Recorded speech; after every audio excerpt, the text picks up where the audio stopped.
आमक शरीर अनेक अंग प्रत्यंग अच्छी अंग गुड़ाक अच्छी किंतु आमकर सब अंग ठारू गोटे अंग को आम बहुत ध्यान सहित जत्न सहित निजर अधीन रखबार अच्छी से अंग हूँ आमकर जीवा आमकर कौन जीवा जदि आमकर जीव को जदि आम निजर अधीन रखिनु निजर अंडर रखिनु आमकर जीवन नष्ट हेब ही हेब। याकूब तार 3 अध्याय 6 पदर लेखा अच्छी जीवा मध्य अग्नि स्वरूप आमकर जीव गोटे अग्नि परी निया परी मोर प्रिय प्रभु लोक मैंने बाइबल लेखा अच्छी जेणु आम समस्त अनेक विषय झुंटी पड़ू कई जदि वाक्य झुंटी न पड़े तेबे से शुद्ध पुरुष समस्त शरीर को मध्य बस रखा समर्थ। मुझे आप जीवा विषय कहबी आमकर जीव आमकर जीवन को आमकर लाइफ को निष्पत्ति नेब आगु बढ़ाइबा निष्पत्ति नेब साहाय्य करिवो जे निजर जीवा उपरे कंट्रोल नाय से निजर शरीर उपरे कंट्रोल नाय जे निजर जीवा उपरे कंट्रोल नाय से निजर जीवन उपरे कंट्रोल नाय। जदि आपण माने निजर शरीर उपरे कंट्रोल करबा पई चाहउछंती निजर जीव उपरे कंट्रोल करबा आरंभ करंतु। हालेलुया बाइबल लेखा अछि याकूब 3:6 पदरे जीवा मध्ये अग्नि स्वरूप अग्नि परी आमनकर जीव गोटे अग्नि परी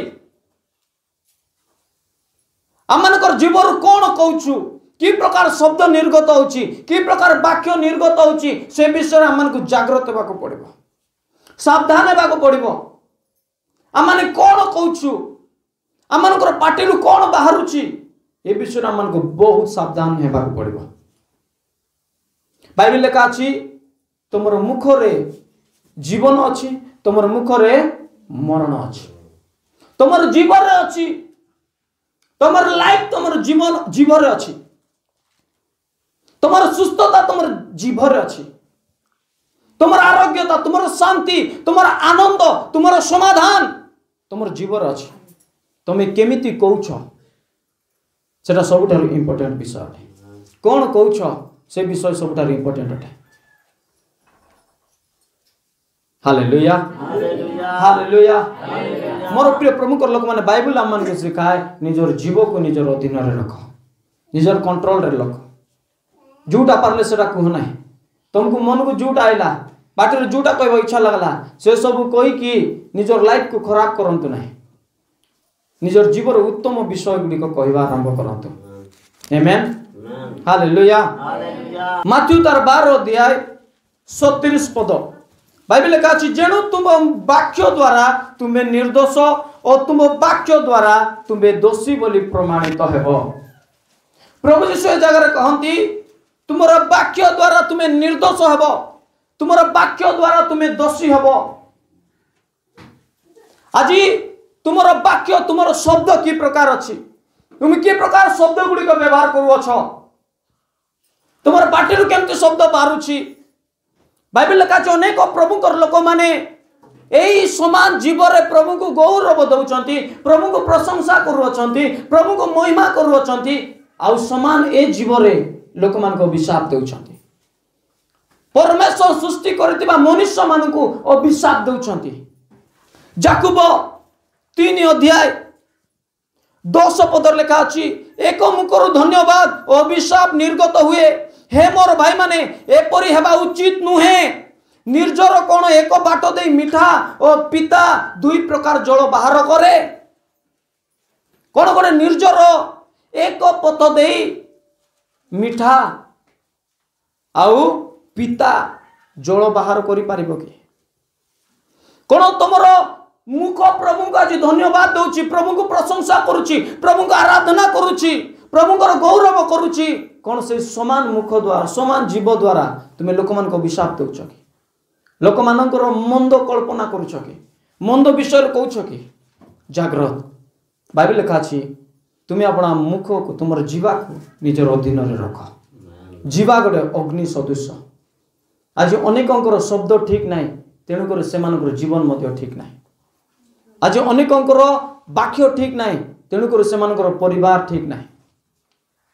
आज जदि आपण मान निजर वाक्य को ठीक करेंगे निजर शब्द को ठीक करेंगे निजर जीवा को निजर अधीन रे आनिबे बहुत किछि समाधान हेबो बहुत किछि प्रॉब्लम गुडी को सॉल्व हो जिवो। आज अनेक सुंदर लोक मानू निजर शब्द असुंदर बनाउछि। बहुत सुंदर देखा जाउछंती युवक माने, बहुत सुंदर देखा जाउछ युवती माने, बहुत सुंदर देखा जाउछंती माँ माने, बहुत सुंदर देखा जाउछंती भाई माने, किंतु सेमानकर शब्द द्वारा एक प्रकार पाटिरु शब्द गुड़ाक बाहरुछि, कुशब्द, खराब शब्द, गर्वर कथा, खराब कथा, मुखर कुशित वाक्य गुड़ाक बाहरुछि, जोटा कि सेमानंकु असुंदर बनाउछि। जे निजर जीव को सावधान रखि पारबो नै से सबुठारु असुंदर व्यक्ति।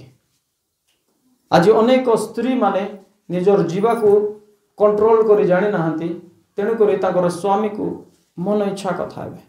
स्वामी माने निजर जीवा को कंट्रोल करी जानि नाहंती, निजर स्त्री सहित मन इच्छा व्यवहार करबे। आज अनेक लोक माने निजर जीवा निजर अधीन रे नाइ, सेमानकर कथाबार्ता ठीक नाइ, तेणु करी केते बढ़िया सुंदर व्यक्ति हेले मध्ये सेमान असुंदर देखा जाउछंती। कौन पाई? सेमानकर कथाबार्ता पाई, आचरण पाई। कहीं लोक मत पसंद करू नांती, कहीं लोक माने मत घृणा करूछंती, कहीं लोक माने मत पचारू नांती? तुमर शब्द पाई, तुमर शब्द पाई। तुमर शब्द ठीक नाही, तुमर कथाबार्ता ठीक नाही, तुमर कथार गर्व देखा जाउछि। बाइबल लिखा जाए याकूब 3:5 पदरे, सही पर जीवा मध्ये गोटे क्षुद्र अंग किंतु महा गर्भर कथा कहे।